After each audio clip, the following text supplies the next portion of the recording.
and Brownie, the podcast. Melbourne, here we are. It's Tuesday. I've been walking. Yesterday I went to a new area, Oh, yeah? Thornbury.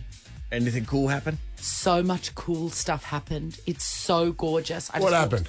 Up and down High Street, treasures, unbelievable scenes of like beautiful doors, Beautiful doors? tiles. Doors that you can go into Yes. or doors that you can buy?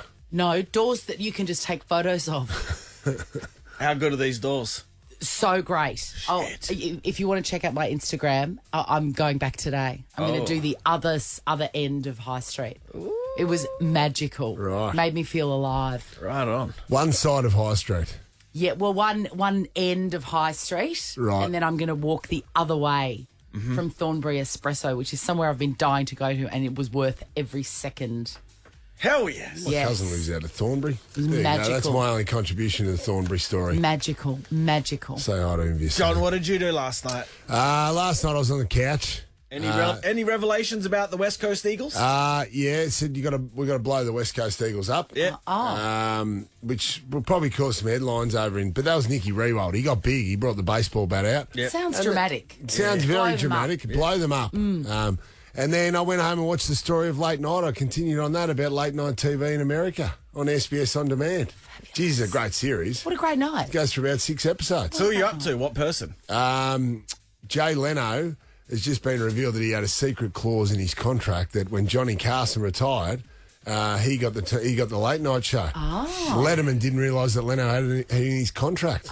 Oh, sneaky deaky. Sneaky deaky snuck in there. So there you go. Chrissy, Sam and Brownie. Ever felt like a holiday after your holiday? Oh, yeah. Plan your getaway now and make up for missed holidays with whatif.com. Plus, select hotels are fully refundable, so you can book with confidence. Booking cancellation, windows apply. What if? It's Aussie for travel. Social media is alive with comments about Prime Minister Scott Morrison's curry dinner. Have you Saw seen this, this photograph? So have you seen it, Brownie? No. He's posted a photograph of a dinner that he's whipped up. There's a bit of rice. There's a tamarind eggplant curry, which looks delicious. And then there's also a chicken korma with one big piece. I'm going to circle it so that you can see it. One big piece of chicken thigh that is clearly raw. Have a look. Oh, yeah, too much pink there. That's raw. Chicken can be slightly pink, but not that pink. So no. I think it's still clucking. I agree. I agree. I know my way around a chook. That chook is not cooked. Cooked chook doesn't look like It's that. Not a lighting issue. No, I don't think it is. I really, in my gut, Yeah. I don't think it Unless is. it's under a red light. And That's he a raw said- chook. He said strong curry, strong economy, strong future, maybe, He's got a something like that. He's got a strong stomach if he eats that. Oh, absolutely. Plus, there's some curry leaves garnish there. That's not how you use curry leaves. The whole thing is staged. I just want to say that. Right, okay. Curry leaves need to be fried to release their flavour. But they're not. That's... So he's garnished with leaves. Yeah, he's totally set up the shot. So but his that's social by the media- by. His social media coordinator's got no idea about cooking, by the sounds of things. Obviously not. Obviously not. And he's been absolutely crucified for this because that chicken is raw. Yeah. And there's thousands of comments under it. And A bit it like just goes popcorn chicken. Yeah, very similar. very similar. Yeah. Maybe that was the destiny of popcorn chicken. Is it time to tell that story yet? or- No, it's not. No, there is a story. In case you're wondering who popcorn chicken is, a very influential chicken in Brownie's past. And he's not going to tell the story until our last day on air, where he's got nothing to lose. That's right. One of the great fighters. Sorry. Back to this curry. Champion, if you will. It screams the hero we all needed. It screams of, Dad, why do we have to have your signature dish again? Yeah. Because most dads, and this might be a generalisation, but they're around because they're true. Dads don't have a huge repertoire of things that they can Not cook. a big range, Swanee. No, but they want to contribute to the family meal times, probably because mum's done with cooking. I remember when Dad was stay-at-home dad and Mum was working for 12 months in Perth. What was his signature dish? Steak and chips. Okay. 5 nights a week, I can guarantee you. 5 nights a week. You son of a Five bitch. nights a week. And was it that thin steak, the minute steaks from the butcher? Absolutely, Like, yeah. absolutely. All the cheap stuff. Yes. You're and the lucky, chips, mate. did he make the chips or were they just McCain's Oh, no, super mate. fries? Mate, the old maid chips in the oil fryer. Mate, how good. How good. Mate, we didn't want Mum to come home. You did well. You did well. If that's your dad's signature dish. My dad's signature dish was, Fritz. Yeah. The big rolls of they call it Fritz in Adelaide. I think they call it Devon. All right, Polony. Polony maybe. Yeah, it's like a processed. It's delicious Yeah. as anything. Dads usually make something super delicious or you can't get it down. So Dad's was slices of this Fritz. Oh, yeah. In a big plug-in fry pan. So they got, oh my God, I'm salivating just thinking about it. Big slabs of that as the meat. Geez, the old artery blockers. Oh yeah, my God, I literally just drooled. And fried eggs for dinner. So breakfast Yeah, for dinner. good. That began my lifelong That's a breakfast love of champions. of breakfast for For dinner. dinner. Yeah. And fresh white bread from a bakery. Oh, beautiful. Yeah, Beautiful, around the major. street. I know. Not only a killing machine, there's a machine in the kitchen. And butter. And butter. So your meal was a Corelle plate, unbreakable. 2 pieces of white toast, slices of this caramelised processed meat. Yep. And a fried egg. how And good. it was magical. There's something fun about Dad being on the pans. Cholesterol still hasn't recovered. Absolutely not. Levels are still high. No. I'm avoiding my doctor because of that one meal in 1984. 13, 24, 10. What's your dad's signature dish? What is it? I'm sure if he's got one, you can remember it straight away. Yeah. Give us a call. Fingers crossed. It's Cooked. not a raw chicken korma in the middle of the table. Call 13 24 10. Dad's dodgy signature dish. Ever wondered what happens in the studio?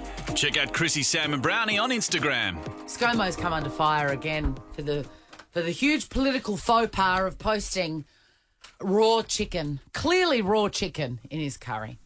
So we've got a man that plays the ukulele very badly and can't make a curry. Can't cook. Can't cook. Geez, you'd hate to be stuck at home with one of his kids. And he's in charge and Jenny's away. Absolutely, there'd be eye rolling. Yeah, My dad's no serving good. us Come raw back, Mum. chicken. Raw chicken again. Come back, Mum. Come back, Mum. Speaking of Jen from Chelsea, what was your dad's signature dish? Oh, my lovely old dad. And I don't even think I've ever seen him cook anything else, so I'm not sure how he's done over the years. But he called it toad in the hole. Okay. And it's pretty much white bread, got to be white bread, and butter in a pan. And then you cut a little square out of the middle of the bread, and you crack an egg in there. And then you fry that. Is that a magical thing?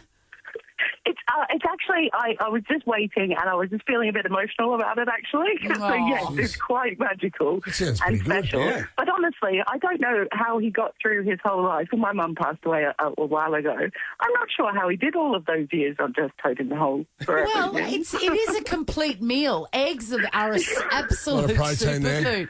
But I just love how most dads rely heavily on white bread and eggs. Absolutely. Mine was exactly the same. My old Jen. man could eat probably 6 rounds of toast. Oh. And he gets his strife now because, the sugar levels get high. 'Cause there's jam. There's jam on there, isn't there? Absolutely. Yeah. Because Mum will ring Kylie and say, whenever Brian comes up to stay, don't hide the white toast. Because he comes out with, mate, 6 pieces of toast. It's astonishing. Oh, it's the finest food, a fresh You go, white "Mum, loaf. What are you doing? And half a jar of jam. Fantastic. Jen, you are in the draw for 10K a day in May. Spend it on white bread and eggs. Yes. Jacob from Beaumaris, what is Dad's signature dish? Dad's signature dish was called egg combo. Oh, he's got a Basically- fancy name for it. Yeah, he loved it. It was basically scrambled eggs on toast with just whatever mouldy or off food there was in the fridge or the cupboard to make sure that we didn't waste anything. I love it. And Really? did he announce that it was egg combo night? Yeah. Oh, I love it. See, Love it. again, Yeah. leaning heavily on eggs and toast. Jacob, did tomato sauce have to come into this nightmare to rescue it? 100%, Yeah. 100%. Yeah. I bet you You it was secretly tasty. love it, though. How Yeah. good are those days? Was it tasty?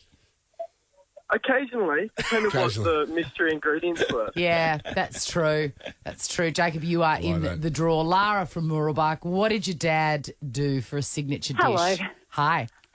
He was very quirky, my dad, a very quirky chef. And one day I opened the fridge and there was a pig's head staring out at me. And he was, what's that doing in the fridge? And he bought it from the local market because there was some sort of pressed meat that he was planning to make. So evidently cook up the pig's head and pull the bits of meat off and put it into a sausage. But needless to say, it never happened. The pig's head sat in the fridge for about a week, I think, until it ended up going into the incinerator. But, Jeez, you would have been terrified. How old were you, Lara, at the time? Look, I reckon I was probably about 8. Jeez.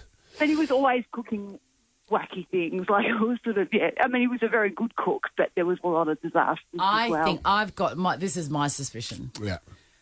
Is that he bought the pig's head specifically so that he could fire up the incinerator, which was the love of his life. Which father did not love the incinerator day? But I remember even being on incinerator duty, that we had, like it's your turn to fire up the incinerator. Jeez, it must have been a good incinerator to churn up a pig's head. And it would have smelled great. Well, it didn't, because we had dogs, and the dogs were forever, like the incinerator had a bottom, so the dogs were forever, like Dad would put it in the incinerator would burn, the pig's head, needless to say, wouldn't, so then the dogs would dig the pig's head out from the bottom of the incinerator. This sounds like cowboy times. It really was does. around for a long time. Yeah, I'm 110. Mind you, ScoMo would have been better putting a photo of a pig's head, though, than that tripe that he rolled out. Disgusting raw chicken. Good luck. This is the Chrissy, Sam and Brownie podcast.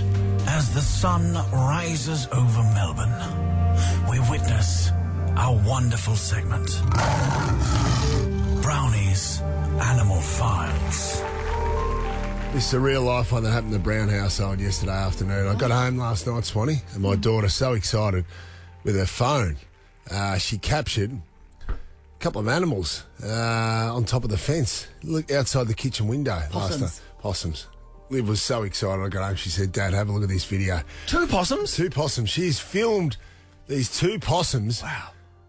Going at him, and she was unsure. And you know what? When she starts showing me the video at first, I'm looking at him going, "What are they doing?" Like it was. Were they fighting? Well, I thought they were fighting at They make first. terrible sounds when they're fighting. Possums? Yes. But there wasn't a lot of sound, so that sort of put you off a little bit. But the balancing act on top of the fence, the timber fence on top of the palings was amazing.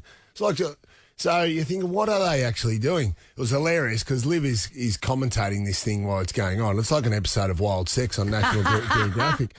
And then she goes, Is one of them sucking the other one's blood? Because the one from behind was a little fella, and then the one in front was a big mama. So it just didn't look right, Swanee. Was it a baby and the mother? Well, that's what I thought as well. And then after about a minute of filming, when we've established that, no, one's not sucking blood and one's not the baby, they were getting their hump on.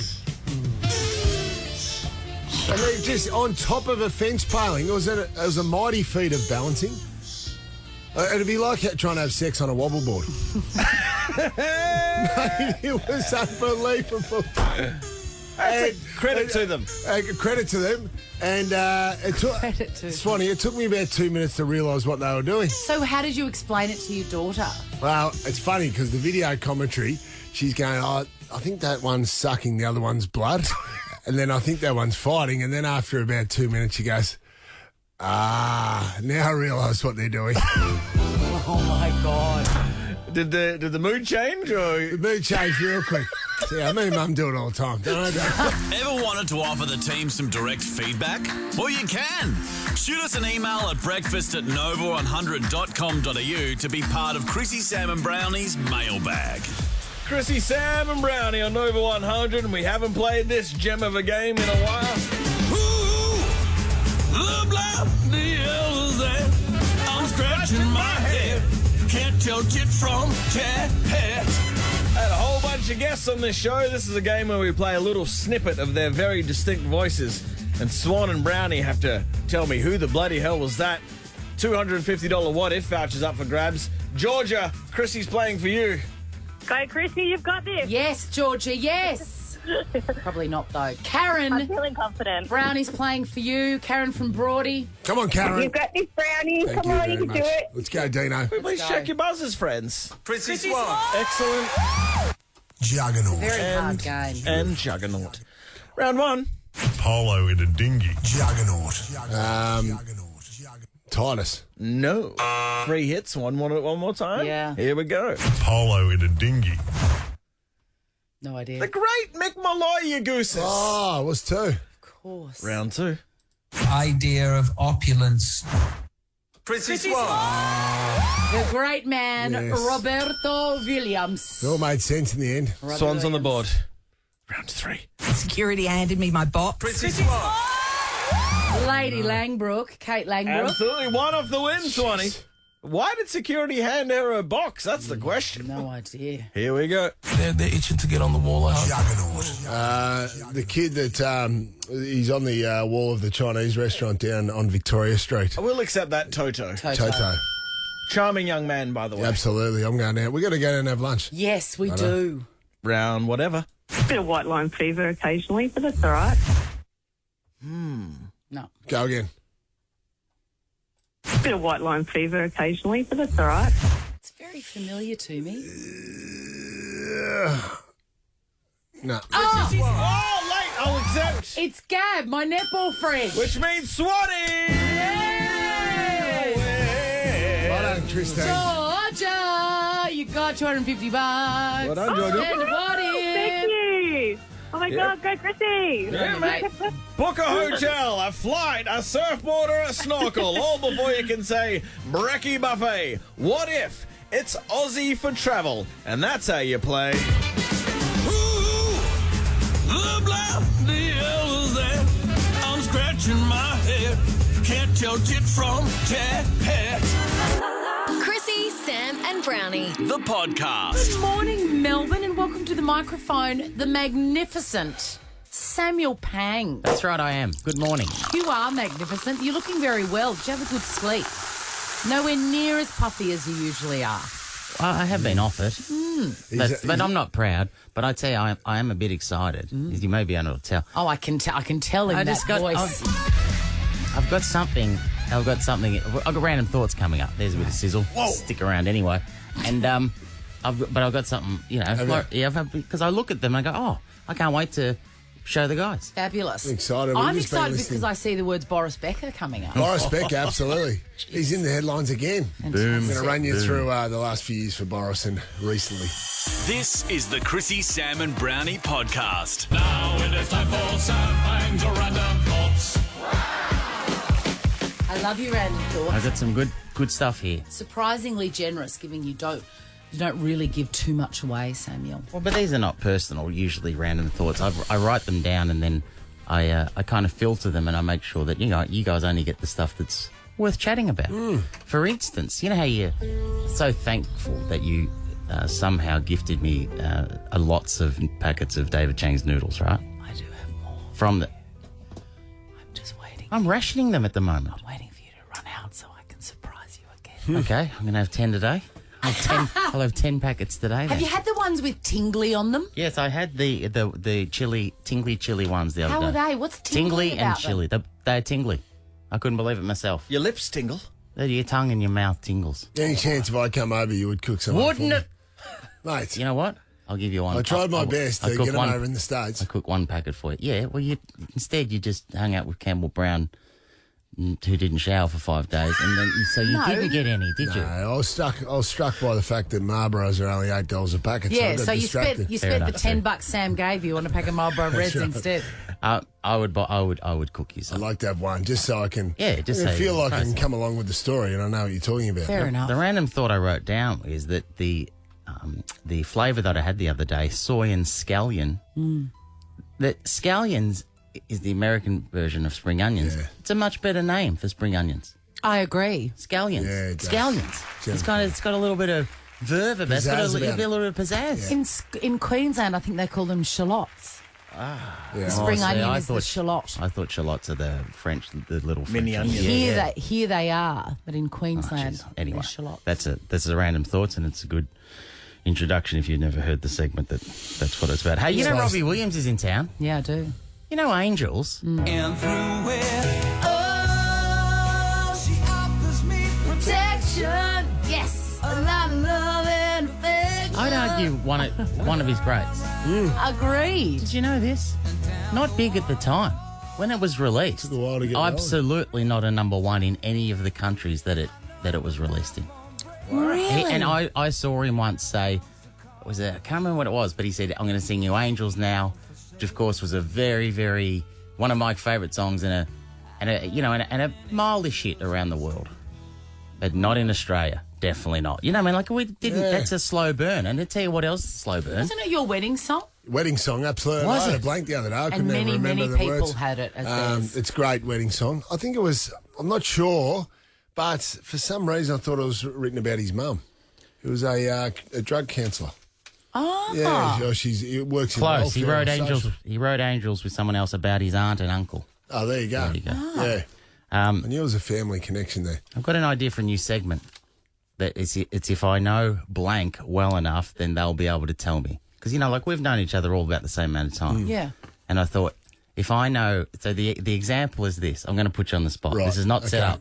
up. If I know Jonathan Brown well enough, he'll be able to tell me... Oh, I love this game. This is right up But my I have only alley. done Brownie. Just Okay, I'll I won't answer. No, but if I know Brownie well enough, you'll be able to tell me who Shelly Marcone is. Absolutely. What? Shelly Marcone is the owner of the LA Stallions and the Last Boy Scout.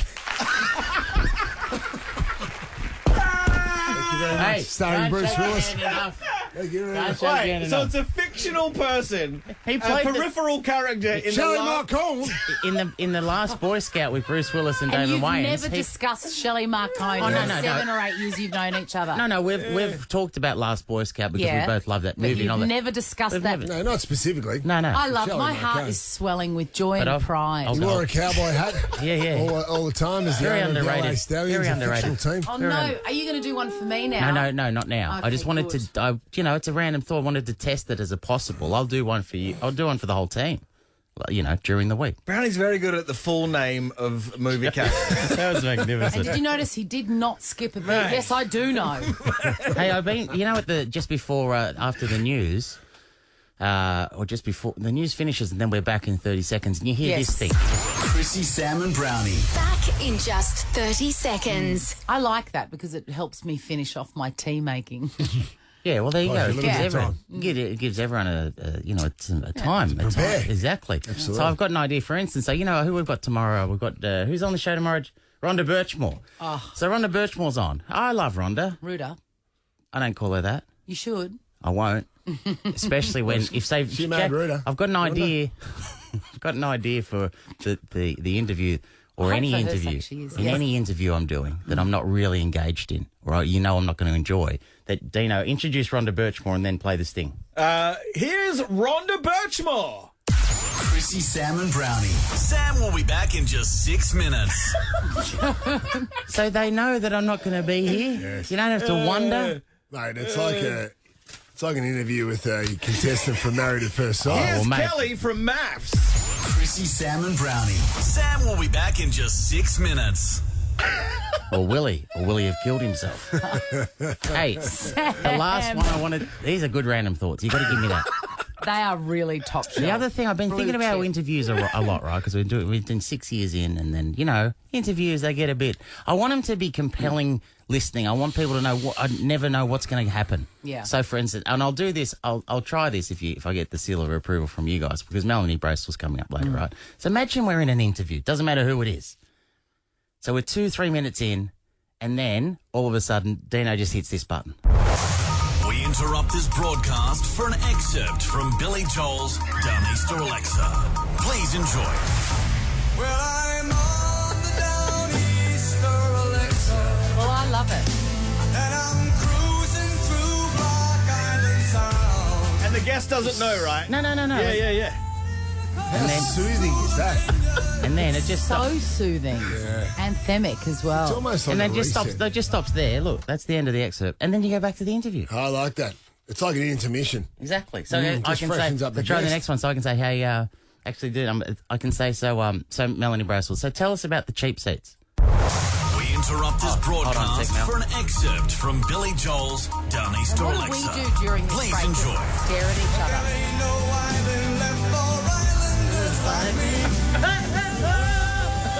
What do? You just enjoy it. I feel like I'm on the boat. I feel like I'm on the Down East or Alexa. Just sailing the high seas. Thoughts, Christine? Goosebumps. I think it's Yes. wonderful. And I think it'll keep people on their toes. They never know when Down East or Alexa's Jack, coming. thumbs up or thumbs down? Thumbs down. No. Oh, you Mate. Upper that'll- management has said no. That'll make Mel, our who's interviews with guests a hell of a lot better. Our interviews are tough enough to follow along with sometimes. Oh, mate. Oh, you want dumber radio? Is that what you want? Anyway, listen. Dumber. I'm giving. I'll give him my best shot. All right. That was Wonderful. Well done. Want to see what happens in the studio? Check it out on Facebook. Follow Chrissy, Sam and Brownie. Boris Becker. Boris Becker, the legendary tennis player, Yeah. 6-time major winner, if you will. He was very watchable back in the Very day. watchable, absolutely. He's just been sentenced to 2.5 years in prison. This is a terrible outcome. What happened? So he's actually going in. He's going in the pen. He's found guilty. 2.5 years. It's a lot, isn't it? He's found guilty of 4 insolvency charges relating to his 2017 bankruptcy. He was found guilty of hiding $4.5 million worth of assets, Christine Swan, including his 2 Wimbledon trophies. Whoa. So that's how he got sussed out. They said, give up one of your trophies, and he wouldn't give it up. And then they went digging a little bit deeper and realised he had assets, because when you're bankrupt, obviously you can't have any assets. They're on to his your name. mantelpiece. He didn't hide him that well, do you know what I mean? Absolutely. So it all dates back to he made $68 million over his career. Boris. And it all dates back to the And now he's broom. in jail. It all dates back to the famous broom closet incident. Was that the turning point? That doesn't surprise me. Absolutely. So he was absolutely flying at this stage. For those who don't know. 22 years ago, his wife, what was her name again? Barbara. Barbara Becker. Barbara Becker. She was having contractions. She was deeply pregnant, heavily pregnant, and so Boris dropped her off to the hospital, and then thought, well, while the contractions are going on, it could be a long labour. He'll just go and relax in the London Nobu restaurant, and he decided to relax and have a couple of quiet beers, and he was struck by a young waitress named Angela, a Russian waitress. Now, just bear in mind that Boris... Look, in fairness to Boris, it's a very stressful time awaiting the birth of a child, and sometimes you need something to just take your mind off that. Angela struck him. She was struck, and No, he had sex with Angela in a broom cupboard at the restaurant. While his wife was in labour? Yeah. absolutely. Well, you know, And someone walked in on them. That Nobu restaurant in London, notorious for making you wait. So how is he going to fill the time? He just came out. He'd just written his autobiography just before the broom closet incident. Said, I'm not especially rich. I'm not especially pretty. I'm no Adonis, and my manhood isn't over enormous. So he went in. Obviously, Angela didn't think so. He went into there. So that was the beginning of the end. That was the beginning of the broom end. closet. I can see how that would happen. So 5 minutes later, he's in the broom closet with the Russian waitress, and away they go. Stealing my moves. He then finds out 8 months later via fax from this Russian waitress. No, don't miss this postscript, Deano. 'Cause this is, I can tell that this is new to you. So 8 months after the broom closet incident, he cops a fax from the Russian waitress to say she's 8 months pregnant. Jesus! So he was wrong about a few things in that self-deprecating statement. His manhood is quite effective. He was flying. So at that stage, he was flying. Barbara wasn't happy about this situation. So Boris has had to hand over $20 million in cash. Women. A big family home in Miami, and another $3.5 million in legal fees. What? And then the Russian waitress also got him as well for another $3.5 million to pay for the daughter. Fair enough. So that's how it all. And I love the way Becker described the incident in the broom closet. He described it as not an affair, just a boom bar boom. I'm pretty sure there's a character from Lion King. It is, yeah. So there you go. That's how it all unfolded 22 years ago, Swanee. That's how the bankruptcy. That's now how the he's in bankruptcy jail. trial started. That's the bit you can't believe. Mate, he's gone so. He's standing there on the Wimbledon. Two-time Wimbledon winner. And a 6-time major winner. You're at the top of the world, and yet somehow you end up in jail. Now, 3-time Wimbledon winner. Yeah. He won at 17 years old. And then he built this massive fortune, went on to coach Novak Djokovic as well. So he'd made an absolute fortune, but the broom closet and the Russian waitress brought him down. It was like the wardrobe in Narnia just led to a whole other very bad world for Boris Becker. How do you reckon he'll go inside? Yeah. Popular? Yeah. Nova. Chrissy Swan, Sam Pang and Jonathan Brown. Chrissy's Celebrity Stuff. The iconic house used in Kath and Kim will be demolished this week. It's already started. Oh, God. Has everybody watched Kath and Kim here? Not enough. I know the characters. Oh, God, it's so good. It's still good. It's still good. It's one of those ones that you can sort of dip into and think, has this dated? No, it hasn't. It's still very funny. I haven't seen it, but then every time you see Glenn Robbins, he takes his every episode that he's ever been in and just does the dialogue, and it's like you're there. It's great. He's so gorgeous in it still. The cast is so beautiful. Anyway, it was sold in 2016 for 1.5 million ish, and it's going to be developed. Oh. So there was footage of knocking down those brick veneer walls, and it hurt my soul. It hurt my soul. Patterson Lakes was a odd location, Swanee. In what way? Oh, no, I just thought it would have been a fair way away from... Patterson Lake's a fair drive from the city, because it was an ABC show. It was an ABC show, and they rented the house for 5 years during production. Really? Yeah. So they could, properly settle in. But knocked down, it feels wrong. Damn it. Chrissy, Sam and Brownie. Good morning, Melbourne. Chrissy, Sam and Brownie on Nova 100. Cheap Seats is back. We love it because 2 of our mates are on it. Actually, technically 3 of our mates. Mel Bracewell. She's just wrapped up her show Ooh La La at the Comedy Festival, and you may have seen her on Have You Been Paying Attention with Sam Pang. But watch her on the Cheap Seats at 8:40pm tonight on 10. Here's Mel. Hi, Mel. Hello. Excited that the Cheap Seats is back. One of our favourites. Thank you for the applause as well. I could hear that. Oh, that's nice. They're throwing flowers at you as well. Oh, my gosh. There's so much to discuss. How was festival for you? Oh, it was amazing. I got COVID in the middle of it. So, many comedians did. Yeah, I feel I didn't, it was weird because a few comedians got it, but I didn't interact with those people. But I was one of the first people to announce that I had it, and then suddenly all these comedians, it looked like I was patient zero on the festival. So, but I didn't, I got a message from Nath Valvo that was like, me, you and Tom Walker should not have had that threesome. And, he was right. I had tickets to Nath's show the day that he announced that he had COVID, so I missed it completely. So you think you outed everyone. So you had a lot of comedians around the city knew they had COVID and they were just running around town, and it wasn't until you become the honest one. Yeah, exactly. I won't call myself a saint, but I'm pretty close, maybe. Ideally, during your show, the audience would just be quiet and respectful and listen to your jokes and enjoy themselves, right? Did you have any... where is this going? Oh, right. Mel sounds so nervous. I thought You're terrified. Seriously, what's wrong with us? I thought we had a pretty good relationship. We do have a great relationship. Last time you came in, you said I was too friendly. No, that's not true.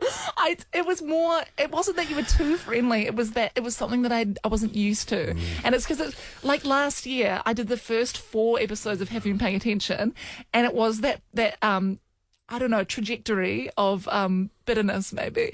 So, like, the first one, you were like, oh, good to see you. And the second one, you were like, oh, okay, well, you're here again. And then it was like, you again. I don't think it was bitterness. I just thought, man, and I'm happy to say it publicly.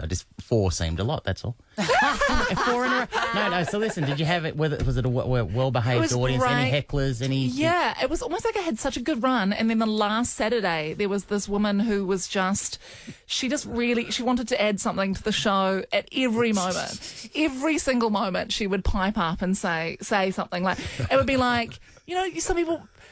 I was just like, I've got this joke about eggs, and she'd be like, "Yeah, I love eggs." You know, like that's what you need. Hey, does that put you off your train though? Train of thought? It was kind of one of those ones where I was like, oh, I got a few, like I shut it down a few times, but she was like, "This is amazing." Was this at the Nova event? No, but there was someone like that was doing that as well. I've never seen it before. Yeah, where all of you would say something. It was like a road show. There was heaps of different acts. It was a fantastic night, actually. Yeah. But there was this one woman in my row who every time you said something, she would go, "That's so true." Yeah, it was so odd. And then I was kind bizarre. I would be like, so like another woman in the crowd, she had some chips and she accidentally dropped her chips and she looked so scared. And I was like, "Oh, don't worry. It's not like you're going to be the one to ruin the show." And then people laughed. And then that woman was clapping. She was like, "Oh, yeah, you know, sick 'em kind of thing." How good are eggs, though? People. Yeah, I don't know. But it was Swan was at the show. Everyone loves eggs, though, don't we? So the cheap seats, it returned last week, 8:40 tonight on Channel 10. Mel, just hold on one sec. We've just got to do this. We interrupt this broadcast for an excerpt from Billy Joel's Down East or Alexa. Please enjoy. Well, I'm on the Down East or Alexa. Jack, have we already got emails from our boss about this? Just we have.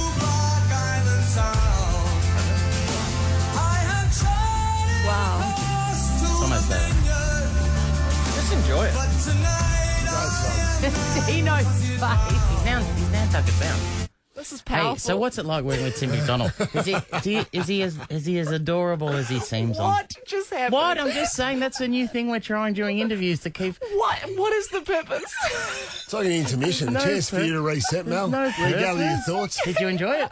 Yeah, I loved it. Do you love that song? I It's mean, underrated. I'm not familiar, but Well, yeah. Joel, Maybe you and Tim could use it on the 26. cheap seats. Yeah, it's a great idea. What's Tim's- McDonald like to work with? He's wonderful. He's one of those people who's worked like every aspect. Oh, excuse me. We interrupt this broadcast for an excerpt from Billy Joel's Down East or Alexa. Please enjoy.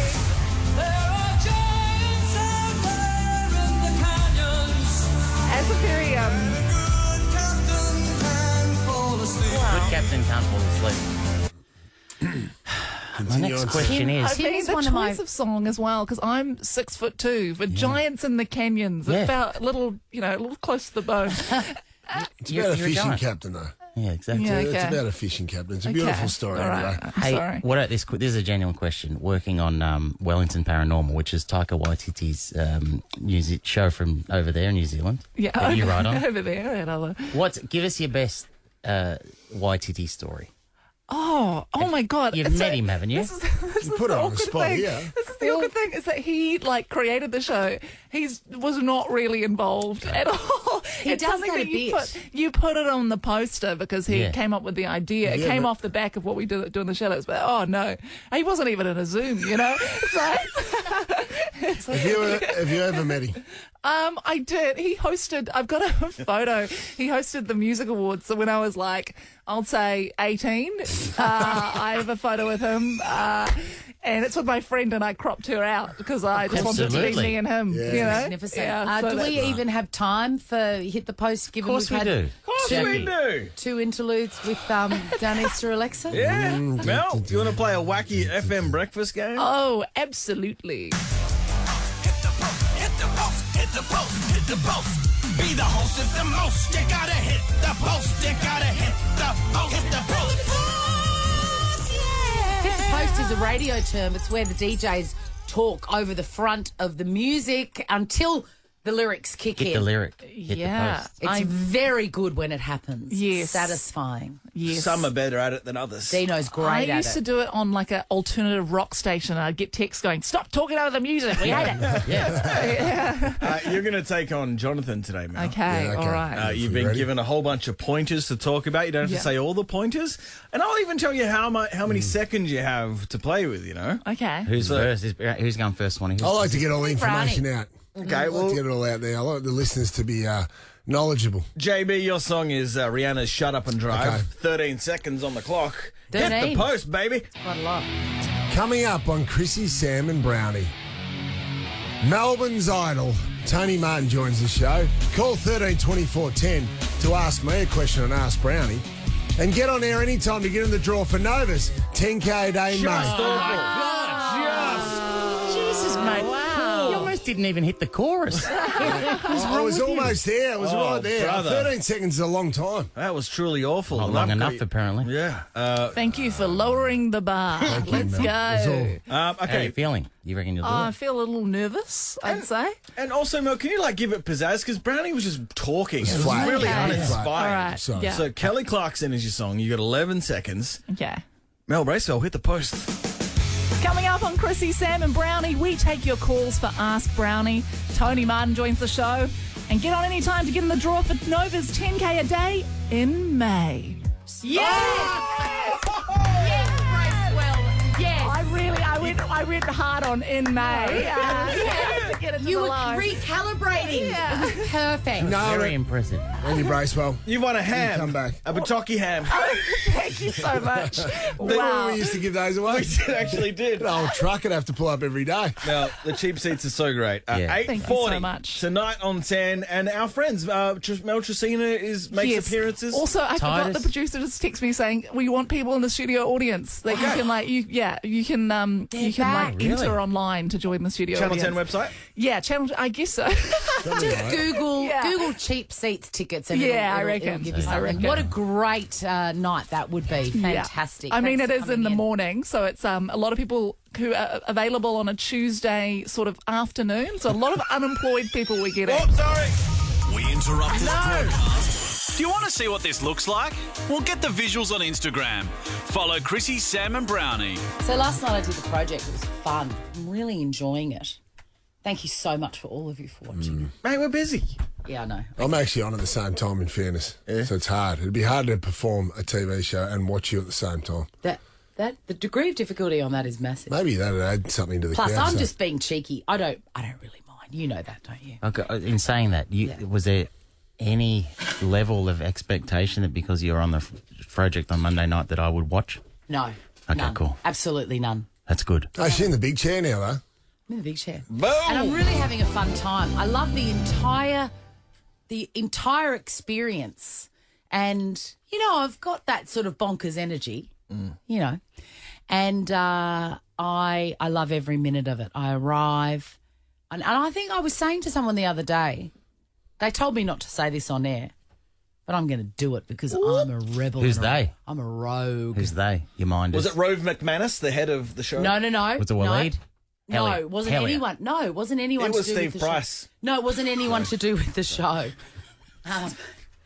It was a friend of mine. I can't remember who, but I said, I think I would pay for the experience of my Monday at the project because it's the one day that someone looks after me.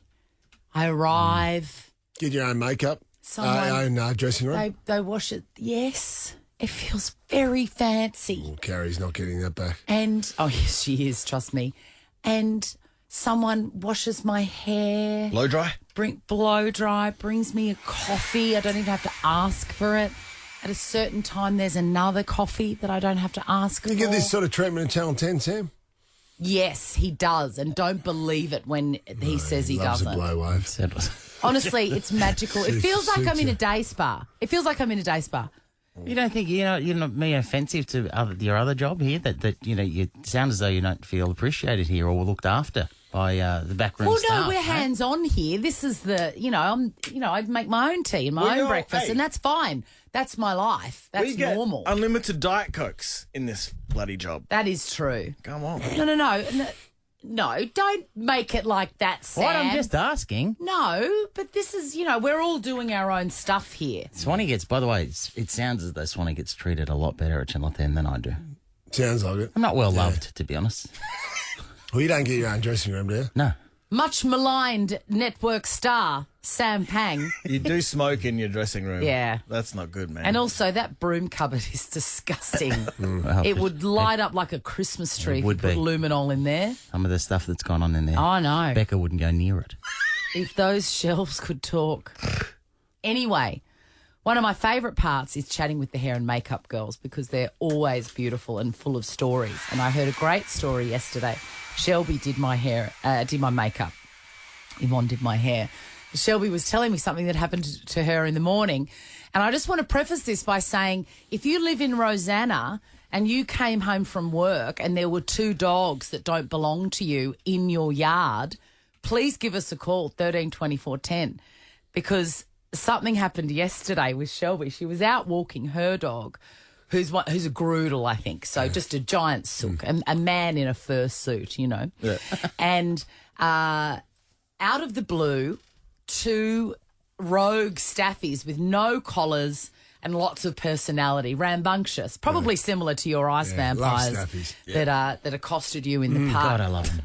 They ran across the road and they were excited to see the groodle. The groodle was freaking out. Don't touch me, you're disgusting, you know. And Shelby was talking to the 2 rogue staffies saying, where are your owners? You know, as you do, you interact with dogs. Hello, who are you? Who are you? What's your name? And she's looking past them for the owners coming around. Yes. There was no owner. So then she was in the street in Rosanna with a petrified groodle and 2 very exuberant staffies who seemed to know who she was, were very excited to see her. Someone else came around the corner and she said, are they your dogs? And they were running to and from the sides of the road. So she was a bit nervous for the dogs. They were going to get hit. And this stranger said, no, they're not mine, and kept on walking. She said, I thought he was going to help me, but I respect that guy. In the end he didn't. Yeah, I wanted to know what you were doing in Rosanna yesterday morning. They do whip each other up. We used to have 2 staffies, Swanee. So they had the full zoomies, you know. Yeah. And because they'd obviously broken out of somewhere and they had the excitement of escape, you know. Yeah.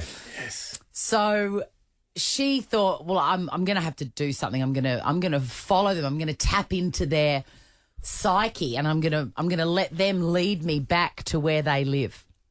So she's got a terrified groodle. She's got these 2 dogs and they seem to be walking along the street and they go up a driveway. She's like, fantastic. They live here, obviously.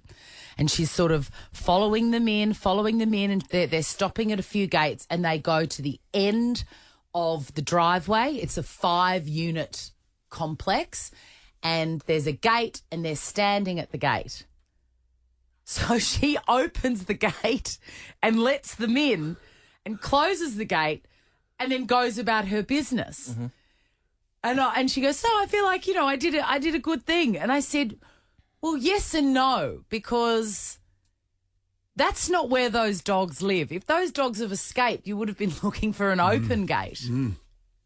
You would have been looking. Do you think she's just let those 2 dogs into someone else's house? I really feel staffies can't jump either. No, they can't. They're not built for that. They're too thick. Yeah, they're built like Vossi at the moment. And even she was saying they were so fleshy and naughty. There was no room under this gate for them to get out. The gate was locked. And I really feel in my bones that she has opened somebody's courtyard and put in 2 dogs that don't belong to this person. There was no one home. They were obviously at work. Those dogs could be trapped now. What if that person's on holiday? I just love the idea of someone coming in Rosanna. Rosanna, right. I just love the idea of someone coming home from work and these 2 naughty rogue staffies just staring at them through the sliding door at the back. Chrissy, Sam and Brownie. The podcast. The weather's going to go to shit the next few days, so get out there and enjoy it. The sun is shining. Tony Martin is here. We're making muffins. So excited. Good morning. Can we not play this again? Hang on. I want to know. Have you ever made a muffin in your life? I've never made a muffin. Do you make a muffin? Yeah, a bake. Muffin. I'm with you, Tony. I'm good on the muffins. I love muffins. I love that song. Yes. But every time you Sure. play it, We're making muffins. my heart sinks because I sing it all day. It's referring. It's not referring. Earworm. It's not referring to actual muffins. It's referring to the way a cat will do a massage. You know, have you ever received a massage from a cat, Brownie? Yes, it's my favourite. There was none of the footy teams would ever have a cat masseur in the rooms.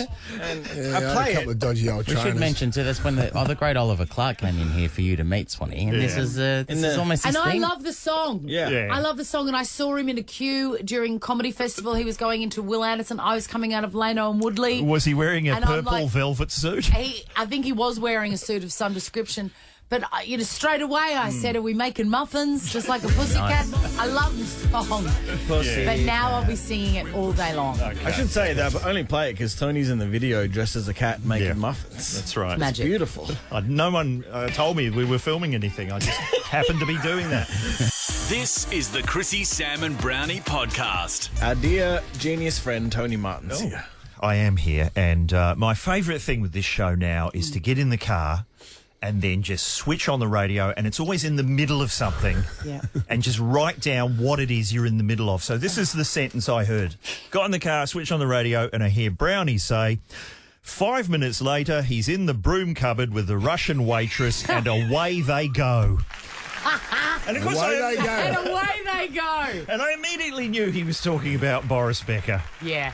Of course. It's iconic. Dino didn't know about it. What a story, Tom. It's a great story. One of the greats. While his wife was having contractions, was in labour in hospital. I mean, what a dog. That's not the best part of the story. We've all done things that we've Of course, regretted. Boris Becker, Tony's in the news because despite earning $70 million in his life, he's going inside for bankruptcy and then lying in court and all that sort of stuff. He wouldn't hand over his Wimbledon trophies. That's why he got his drive. Well, I mean, it's a pretty sort of blue topic for the morning, but since we are talking about sex, let me just tell you something I've heard about. In America now, and I thought People this. have it? Have you heard apparently, that? it's caught on. Yeah. I thought this was a comedy sketch premise, but people are now asking dates when they're going on a Tinder date, for example. They're getting their partner to sign a contract that confirms that this is a consensual encounter. Before, as Brownie would put it, away they go. At what point are they bringing out the paperwork? I know. Maybe a lawyer coming into the room as well. Let's just have our people go into the next room and sort out the particulars before we get started. But I'd like to think that any such contract would also include... Past performance is not a reliable indicator of future performance. Just want to throw that in. T's and C's apply. So you're in your boxer shorts, the contract signed, and... Past performance is not a reliable indicator of future performance. Oh, that was for Boris. That was a long way round to get to that joke. I'm exhausted. But I am exhausted.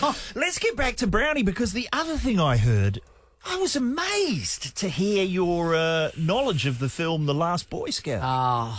Absolutely. Well, Sam threw it up as he was doing like a random thoughts section. What is this new? It's only a half idea. That's what random thoughts sometimes are, and I just wanted to throw it up and see if it took. But then, has it got a name? Is it like if I I know you as well as I think I do? Maybe. Yes. So, well, you're better at naming segments than me. But the premise was like, if I know Brownie well enough, he would be able to tell me who Shelly Marcone was. Which I wouldn't have got. I wouldn't have got. Who is that? Shelly Marcone, Brownie is. Did not skip a beat. Did not skip a beat. Shelly Marcone is the owner of the fictional American football team, the LA Stallions, in The Last Boy Scout. Wow. And I had that movie on Laserdisc.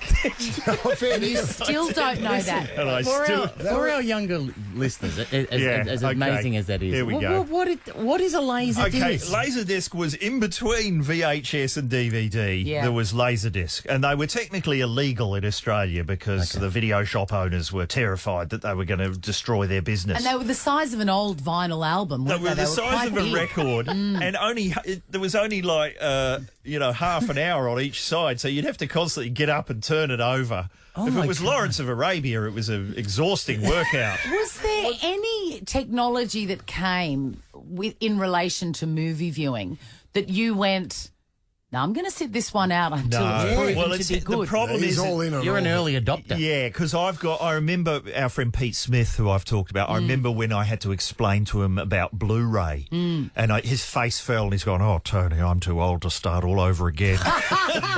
And that's now happening to me with 4K Ultra Blu-ray. I'm going, oh, no. I'm not going to have to buy Spinal Tap for the 9th time. So isn't Criterion the top of the tree? That's right. Criterion this is a nerdish What's that? discussion. Criterion is like what's the whiskey on the top shelf? The really... Yeah, well, you've got Johnny Blue. Johnny you would Blue. call class as the Johnny Blue. It's the movie equivalent of that. They will get an old movie, Criterion, and they will make their own new master print of it with the best available elements. It's Nerd City. Can we play Down Easter Alexa now? Or? No. Let's do that because let's get off this topic. I want to try to. I feel like I've destroyed the feel good. I don't want to wake Can I try up. one with you though, Tone? Yeah, man, because I want to get this whatever this segment is, this game going. So, if I know you well, you well enough, Tony Martin, you'll be able to tell me. Yes. What have you got? Pressure. Who Victor Maitland is. Victor Maitland is Stephen Burkhoff, the bad guy in Beverly Hills Cop. Yes. and is not, I could be wrong about this, is not one of his sidekicks. Jonathan Banks. Yes, it is. Mike Ehrmantraut from Better Call Saul. He's the one who gets thrown across the buffet at the Harrow Club. Sorry, that was Nerd City. I would not have known that. Yeah. You know what? By the way, you nervous. know about Burkhoff, who played Victor Maitland in Beverly Hills Cop, the baddie. Yeah. You know what he followed that up with, don't you? Was he Rambo? In Rambo 2, he was the bad guy. He was Lieutenant Podolsky. He was Russian. Wow. Yeah. He's a Russian chopper pilot in the end. Anyway, wow. Sorry, Swanee, stay with us. Swanee has fallen asleep. I feel like this is my fault somehow. Nah, you're a good man. Tone's here. Yeah. Don't move. Is the feel good back? Shelly Marcone. Ever wondered what happens in the studio? Check out Chrissy, Sam and Brownie on Instagram. Chrissy, Sam and Brownie on Over 100. Tony Martin's in the studio because it's Tuesday. Get on the radio to win 10K a day in May. Yes, I am here. I'm just looking through my tatty list of topics. Just from forget the you're past. a master of the craft. You just forget how to do radio then for a second? I've got things that are so out of date. I've been writing down interesting court cases during the year. I don't know if you remember this. This is a headline in The Age. Barrister who sued after colleague told him to stop farting loses case. And all I've written down here is telly movie, please. What other? Here's a great crime story we never got to. I guess this is more of a medical story, really. Bomb squad called to ER after patient turned up with a World War II artillery shell lodged in his rectum, police say. Did you cover that story? Must have been slipped in the shower. Hello, unexploded bomb squad. We found one. Yes, where is it? How old was the person? All right, I'm getting through the... Mate, I love you knocking over your old stuff. Getting through the old topics. What else have we got here? Oh, yes, you'll be impressed by this, Chrissy. You won't be impressed. I finally watched some reality TV. Okay. Because I've never watched any. I've never seen a maths. You have or a interviewed a Bachelor. maths contestant, though, haven't you? You and Sam. Oh, yeah, remember we interviewed... Oh, we did who interview. Crap. That was... Is No. that... No, it was Tony and Sam. Wasn't... Who was... Grant Oh, Crap. Grant Crap was a person. Sorry, I Love thought it was just an Island. editorial comment. You and I interviewed one of them on the phone That's for right. It 1 was minute. because both Chrissy and Brownie were unwell.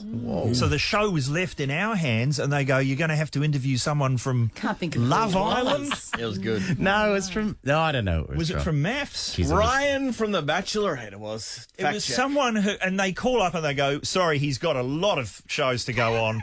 You've only got 1 minute with him." And Sam was so outraged, she went, "Right, we're just going to ask him anything." I think outraged / pleasantly surprised. He really only got him for a minute? Just Perfect. ask him who Shelly Marcone was. No. Sam asked him whether he felt Cannonball Run 2 was better or worse than Cannonball Run 1. And he's Fair like, what are you question. talking about? And then I've asked him if he enjoys Mike Larkin's gags on the Channel 10 Weather Report. And he just was furious. Yeah, not Sorry. happy. We love The publicity people were... He wasn't. You weren't taking him seriously. No. Funny, in an interview that went for 1 minute, we lost him early. And I have no But idea the who good he news is. was, when we got home, I switched on the Daily Mail and discovered that he was the most hated man in Australia because he'd been on this show and had said that the woman on the show, the Bachelor lady, needed to lose weight because she wasn't fitting into her clothes properly, and so everyone in the country hated him. So we'd accidentally done the right thing by being horrible to him. The whole country hated him. La la la. Now we've got no idea who he is. Who is he? I wouldn't recognise him if he stood up in my suit. What's anyway, the reality show? What have you been watching? I've made myself, because I reckon the last reality show I saw was The Osbournes. Was that even this century? No, I don't think so. No. So I've, to the amusement of Jack Charles in the next room, I've made myself watch all of Byron Bay's. Have you? Solely so that I can have all of my callers on Sizzletown have an opinion about Byron Bay. Right. So it's research. And I don't know whether has anyone seen. It is. Has anyone here seen Byron Bay? No. This is an 8-part reality What's it on show again? where there is literally only 3 storylines. Netflix, Tone? Netflix. Is it Netflix. It's all set in Byron Bay. It's all about influencers and people whose lips get larger and larger with every episode. It sounds truly awful. It is truly awful. And apparently the people of Byron Bay wanted nothing to do with it. Is Chris Hemsworth in it? No. You never see any of Byron Bay because you assume that they're not allowed to go up the street without people booing them. So it's just entirely shot in people's backyards. So you go, you might as well have shot this at Safety Beach. Is it like Sylvania Waters? Sylvania Waters. Remember that? Yeah, that was It was one of the original. First? Yeah. Is it like that sort of level? It's not as good as that. Oh, okay. Sylvania.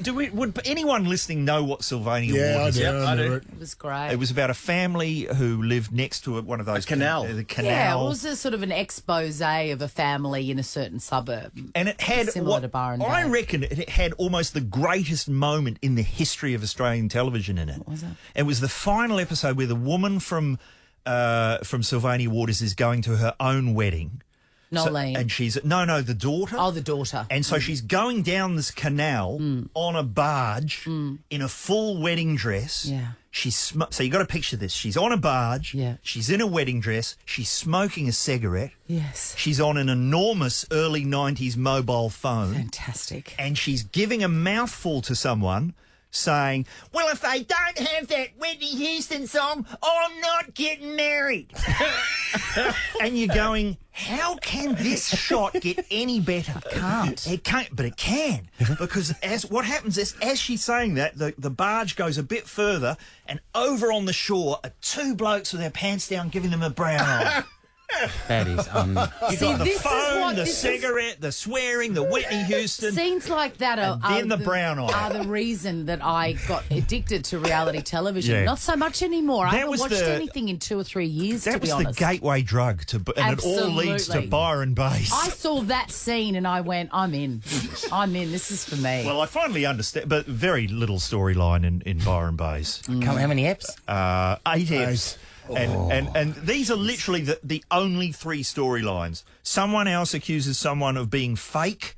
Oh, God. Someone accuses someone else of being I'll censor myself, an F-boy. Whoa! Oh. And someone else is accused of buying followers for their Instagram account from Turkey. Wow, it sounds really riveting. Those are the only 3 things that happen in 8 episodes. So, Kill me now. Did they buy the followers? Did they get to the bottom of that? Well, the guy is furious about it because he claims to be the most popular male influencer in Australia. Oh, dear. And then it's all his followers are from Turkey. Got to get the followers up. There you go, Turkey. That's very. Listen, I can't believe I'm talking about this. Does it make an appearance in the latest episode of Sizzletown? Yes, it does. There's everyone is an expert on it, and we also have our version of Byron Bay's at the end. Awesome. So that's a good thing. We don't have time for Batman. That'll be next week. You better play it As next usual, a pleasure, Tony Martin. Chrissy, Sam and Brownie. One man, many questions. Why do they have different sizings for men and women in shoes when the length of the foot is the same? What colour are your undies today, Brownie? I just wanted to ask Brownie, what is his skin regime that it keeps him so good looking? Have all the answers. I run on me face. Ask Brownie. All great questions. Give us a call, 13 24 10. He's got the answers to everything. You are so good looking. I think the moisturiser the old man used was Clarence. Oh, it's Clarence? fancy. I said Very last week fancy. he was a moisturiser from way back, and I Brian. didn't remember the product. Oh, Brian. Oh, Brian. Held his age beautifully. As promised, my 10-year-old Kit is going to kick things off. Here we go. Is the thumb a finger? Is the thumb a finger? It's a good question, Kit. Is the thumb a finger? Yeah. Let me say this. How many fingers do humans have? 5. You're leading the witness there. It's a lot of R's. I suppose technically it is. It's a digit. I know that it's a digit. Is it classed as a finger? So why is it called a thumb if it's just another finger? Well, it's just another finger. It's another description of a finger. So, yes, technically, I'm going to say it is a finger. What's this finger, Jonathan? That's the middle finger. Yeah. You've got the ring finger. You've got the index finger. You've got the pinky finger. And you've got the thumb. Now, it's not called a thumb finger, but it is a finger. It's a weird one, isn't it? Because why does the thumb get its own title if it's just a finger? Well, it's the hero of the hand. So it gets its own name. Kit, are you happy with that? The hero of the hand? Yeah. All right. He wasn't happy. No, he wasn't. It's hero of the hand. Did you say that we have 5 fingers? Yeah. Yeah. We got 5 in your 5 hand. fingers, 5 toes. You got 8 fingers and 2 thumbs. No one says that. No one says that. No one in the history of the universe has said. Yeah, that's right, Sam. 8 fingers. When and you 2 steal thumbs. something, what's it called? A 5-finger discount. Well done. Thank you. It's absolutely 5 fingers. Absolutely. Even with my bung thumb. When did that take place, Swanee? I wasn't there for it. When did that happen? In the 7 o'clock news, we called him, and Kitty boy had to they go to chopped school. off the top, but it was really sweet. It was so cute. And I gave him a trip to Hawaii at the end. yeah, I know, and he went woohoo. Oh, Thanks, kitty boy. So heads will roll. Sweet man. Archie, congratulations. Just by getting on the radio, you could win 10K today. What's your question for Jonathan? Hi. Hi. How come when you pump up a footy with air, when you take the needle out, how come all the air doesn't come out? Great question. It's got a valve in it, so the air doesn't come back out. It obviously slowly leaks out. However, a little trick, if you do pump it up too tight, Archie, and it's hurting your foot, you stick the needle back in slightly and you just push it to the side and the air will come out because it's opening the valve. Yeah. Archie, you should do voiceover work. You've got a great, great voice. And also a little trick for kids as well. Thank you. If you haven't got a needle and your mum can't take you down, mum or dad can't take you down to Revel Sport and buy a needle, you can go to the servo and get the compressor that you pump your car tyres up with, and if you force the nozzle in firm enough and just squeeze it, well, it's strong enough, the contraption, that it'll force air into the football and pump it up. Without a needle. Without a needle. Archie, do you have your own footy? Yeah. What type is it?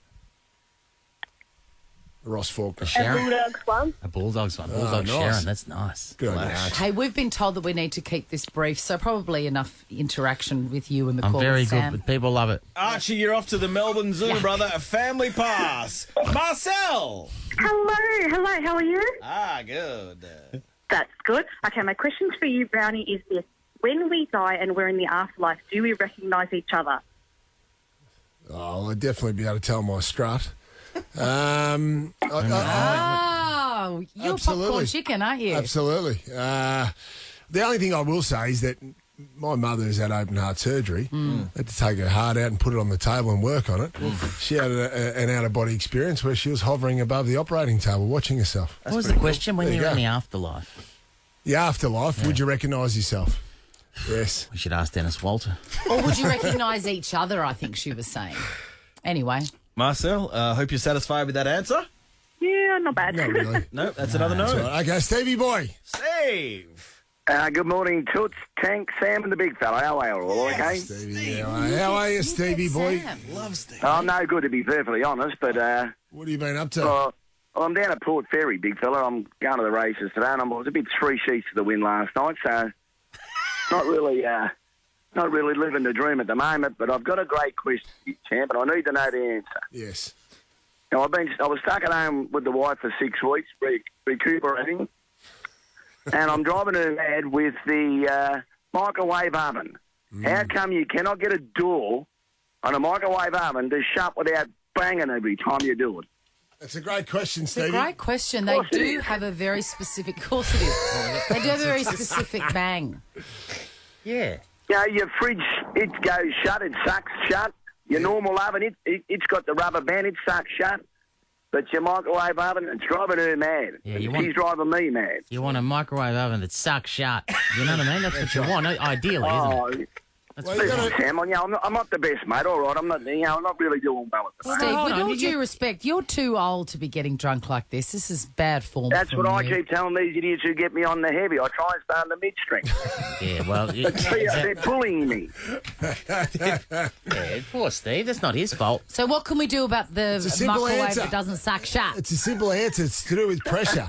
You have to bang it shut, unlike the fridge and the oven, which don't create pressure. The microwave oven, when you cook it up, there's a lot of pressure within that.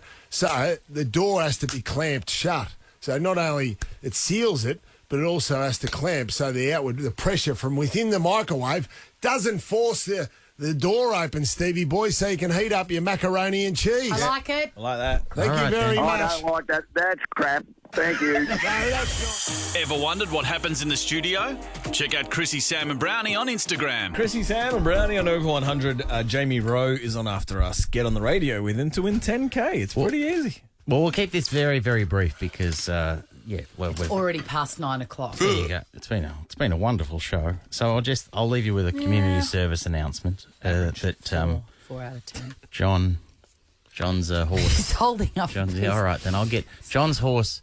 Bit of a lad who... Look at the mighty warrior. Is that him? Is that a photo of him? He's got a whole page in Herald Sunday, page 46. This is beautiful. The far lap of the bush. It's my favourite sort of horse, the bay. It's not a horse, it's a donkey. It's a beautiful Bit of a lad is running at Warrnambool, and you want all the listeners to know that it's running at Warrnambool. Yes, what time? Race 6 today, 2:20. Just follow. I know it's put dinner on the table for many families over the last few years, Swanee. It hasn't. What a warrior he's been. He's taken it off. It's taken a lot. It's taken a lot of off. I'm going to frame that. Anyway, is it a chance? But is it a chance? Just gamble responsibly. That's all I'd say. That means no. That's no. No. What's it carrying? Well, the problem is he's carrying 70 kilos. 70 kilos? It's a lot of weight. It's a lot of weight. That seems heavy. It's heavy. That's why, 'cause he's a great horse. That doesn't seem The jock- fair. The Who's whole this? idea of that is unfair. Brownie's riding it handicap himself. It's just over 3,500 metres with 19 fences to negotiate. My God. And 70 kilos on his So back. honestly, if they cut his heart out, they put it beside Farlaps. They would, It's that would they? big. They would. Absolutely. Yeah, That's they a would. Booper ad. Anyway, good luck to your horse. Thank you. It'd be good if something went your way today. Don't put any money on it, or you'll be eating porridge for dinner for the next 2 years. Just This watch- horse is not going to get up. Just watch and enjoy it. It won't be at work tomorrow if it gets up. Chrissy, Sam and Brownie. Ripper Show will be back tomorrow. Chrissy, Sam and Brownie. Oh, unless it's a weekend. Over 100.